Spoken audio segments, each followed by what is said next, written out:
Aqui é a Janaína, professora de Física, e hoje nós vamos falar um pouquinho sobre o capítulo 12, que fala sobre som. Então, antes da gente começar a conversar sobre esse conteúdo, eu quero fazer algumas perguntinhas para vocês. Vamos lá? Para as perguntas, algumas curiosidades. Primeiro, vocês sabem como os morcegos conseguem localizar um inseto mesmo enxergando tão mal? Número 2. Como é formada uma imagem em uma ultrassonografia? 3. Por que quando uma ambulância se aproxima de nós, a sirene ligada, o som parece estar oscilando mais do que quando ela se afasta? 4. Como o sonar, que é tão fundamental na navegação ou localização, funciona? E 5. Por que quando um raio cai, só ouvimos o trovão depois de certo tempo? Então vamos lá, gente. Antes da gente começar a resolver essas perguntas, precisaremos conhecer alguns conceitos fundamentais da física. Então vamos estudar a parte de ondas, ou seja, vamos lembrar um pouquinho, já que a gente já estudou sobre esse conteúdo.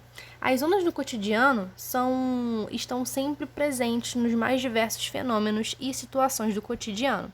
Então eu vou mostrar para vocês 3 imagens, que são 3 exemplos que utilizam ondas em seu fenômeno. Então, no caso, a primeira imagem é o som do violão, a segunda imagem é o reflexo de uma paisagem e a terceira é uma radiografia, certo? E agora vamos entender um pouquinho o que é o som, certo? O som é uma propagação de uma perturbação em um meio mecânico. E é uma observação muito importante que o som é uma onda mecânica e ela é longitudinal e tridimensional. Certo? E vamos ver alguns fenômenos sonoros. Nós temos 3 fenômenos sonoros, que é a persistência auditiva, o eco e a reverberação, tá? A persistência auditiva é o tempo que leva para deixarmos de perceber um som, ou seja, a partir do momento que a gente está conversando com uma pessoa, a gente só consegue perceber que a pessoa parou de falar depois de 0,1 segundo, ok? Então não é instantâneo essa sensação da conversa ser finalizada. Nós temos o eco, que é o som refletido, que é percebido com um intervalo de tempo suficiente para ser distinguido do som original.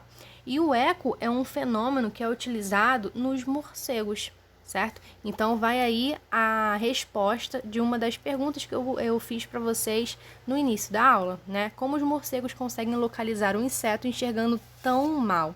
Então, é a partir do eco. Eles emitem um som, tá? Supersônico, ultrassom, e a partir desse som, chega até o animal, né, o inseto, e vai refletir esse som. Aí, a partir dessa reflexão, o morcego consegue perceber qual é a distância do animal, certo? E por último, nós temos a reverberação, que em grandes salas fechadas ocorre o encontro do som com as paredes. E esse encontro produz reflexões múltiplas que, além de reforçar o som, prolongam-se durante um longo tempo depois de cessada a emissão, certo? Agora vamos ver a frequência do som, que nós temos 3 também, tá? Nós temos o infrassom, que são sons com frequência abaixo de 20 Hz, ultrassom, som com frequência acima de 20 kHz, e o som audível, que são sons com frequências perceptíveis ao ser humano, que está entre a faixa de 20 Hz a 20 kHz. Tá? E nós temos aqui o espectro sonoro. Aqui vocês podem ver as 3 faixas, as 3 frequências. Infrassom, que é a parte em azul. Sons audíveis, que justamente está entre 20 Hz até 20 mil kHz.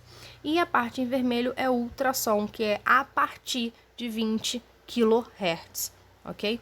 Que é justamente a onda que o morcego utiliza, tá? Agora vamos refletir um pouquinho e vamos ver uma situação. As explosões no espaço são sempre mostradas no cinema acompanhadas de grandes estrondos. Isso acontece realmente? Ou seja, será que é possível ouvir o som de uma explosão no espaço? Então aí eu coloquei essa imagem, que é uma imagem do filme Star Wars. E geralmente, né, geralmente não, no filme acontece várias explosões no espaço. E a grande pergunta é o seguinte: será que isso na vida real realmente acontece ou isso é apenas ficção? Eles fazem esse tipo de cenas, né, só para entreter o telespectador. Então, qual é a resposta? Vamos lembrar que o som é uma onda mecânica. E a onda mecânica, ela precisa de um meio para se propagar, ok? E lá no espaço, nós temos o vácuo. E o som, ele não se propaga no vácuo, certo? Ou seja, sendo o som uma onda mecânica, ela não pode se propagar no vácuo. Sendo assim, essas explosões que ocorrem em filmes é uma mentira, certo? No caso, é mais uma ficção, eles fazem esse tipo de cena justamente para entreter o telespectador. Imagina um filme em que acontece no espaço e acontece cenas em mudo, né, sem volume. Então, isso acontece justamente para chamar a atenção, tá? Então, aí já é uma observação para vocês se atentarem que o som é uma onda mecânica e não pode se propagar no vácuo. Ela precisa de um meio para se propagar. Então, sabendo disso, vamos estudar um pouquinho a velocidade do som, tá? A velocidade de propagação das ondas sonoras é independente da fonte sonora, ou seja, não importa de onde está vindo esse som, tá? Depende apenas da natureza do meio material elástico que vibra. Como o som se propaga de molécula para molécula, então, quanto maior a densidade do som, do meio material, que o som se propaga, maior a sua velocidade nesse meio, visto que as moléculas estão mais próximas entre si, facilitando a propagação dessa perturbação. Então, o que eu quero falar sobre isso, pessoal? É o seguinte, o som ele pode se propagar em diversos meios materiais.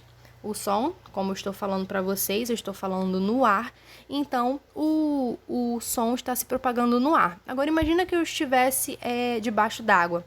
Há a possibilidade de eu tentar falar, certo? Só que o som vai se propagar com uma velocidade diferente, porque a densidade da água, que é o meio com que o som está se propagando, também vai ser diferente. E como que a gente analisa essa velocidade do meio? Da seguinte forma: no meio gasoso, a velocidade, né, é menor.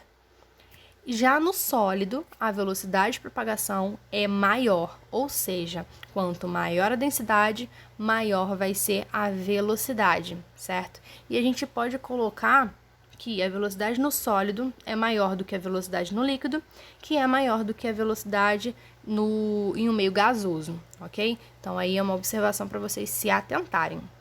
Vamos lembrar também qual é a velocidade do som, ok? A uma temperatura de 20 graus Celsius, a velocidade do som é de 343 metros por segundo, ok?